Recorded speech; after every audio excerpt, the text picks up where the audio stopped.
जीवन और वाणी, भूमिका, अवतारणिका। मेरे जीवन में जितने कष्ट और दुख गए हैं उनके कोई अंत नहीं है। वो सब विषय बैठे चिंता करने से मन में एक आश्चर्य भाव पैदा होती है। सोचता हूँ मैंने क्या सब सहन किया था। प्रथम जीवन का बालक मैं हूँ परिव्राजक, मैं हूँ योगी और मैं हूँ गुरु। ये सारे प्रत्येक भिन्न भिन्न रूप है। अभी का मैं हूँ और वो भी मैं था। जो मैं हूँ वो हम सोच नहीं सकते हैं।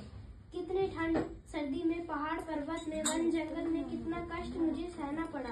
हम पैदल में चलते चलते कितने देश, कितने नदियाँ, कितना पहाड़ पर्वत वन जंगल देखा। कितने ऊंचा ऊंचा टीला चढ़कर हम पर्वत चढ़कर भ्रमण किया था। शरीर की तरफ हमने कभी ध्यान नहीं दिया। वो सब दिन का कथा आज सोच भी नहीं सकते। सोचता हूँ कि हमने ये सब कैसे किया। प्रथम जीवन में मैं नास्तिक था, परंतु वो नास्तिकता मेरे जीवन में लाई एक नई मोड़। तब मैं सोचता था किसी भी तरह इस जीवन को बिता देना है और क्या।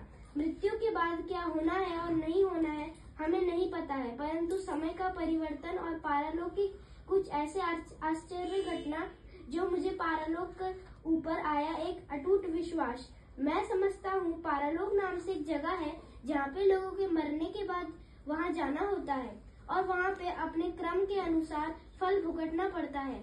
क्रम के अनुसार फिर पुनः जन्म भी लेना पड़ता है। इसके लिए क्या उपाय है? यही सोचते सोचते मेरे जीवन में बेराग का आग लग गया था। पहले मैं गया पश्चिम बंगाल की बीरभूम जिले में तारापीठ नाम की एक शक्तिपीठ स्थान पर। वहाँ पे महातंत्र साधक बामा खेपा से मिले और उस पारलोक ज्ञान प्राप्त करने के लिए मैं पागल की तरह उनकी साधना किया। उनकी कृपा से माँ तारा का मुझे साक्षात मिला और जो पारलोक ज्ञान जानने के लिए मेरे प्राण तड़प रहे थे वो मेरा ज्ञान प्राप्त हुआ।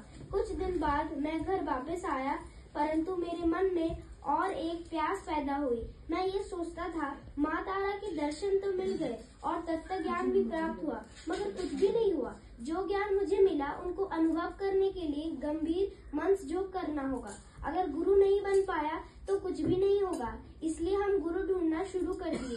कुछ दिनों के बाद सावित्री पहाड़ों में स्वामी सच्चिदानंद परमहंस देव को सद्गुरु रूप में मिले और उनसे ज्ञान साधन और तत्व ज्ञान का आभास मिला, परंतु वो हृदय में उपलब्ध नहीं हो रहा था और वो उपलब्ध नहीं होने की वजह से प्रकृत ज्ञान नहीं प्राप्त हुआ था। इसलिए उनके आदेश लेकर योगी गुरु का अनुसंधान करने के लिए प्रयास किया।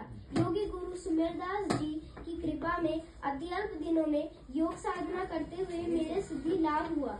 योग सिद्धि होने के बाद भावना की साधना किया, उनसे भी सिद्धि मिली। मेरे 4 गुरु थे।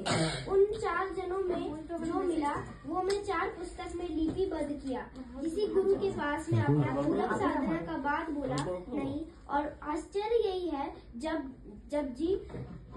भी साधन मैंने किया और पहले की साधना सब भूल जाते हैं। वो नहीं तो संस्कार में बाधा आता।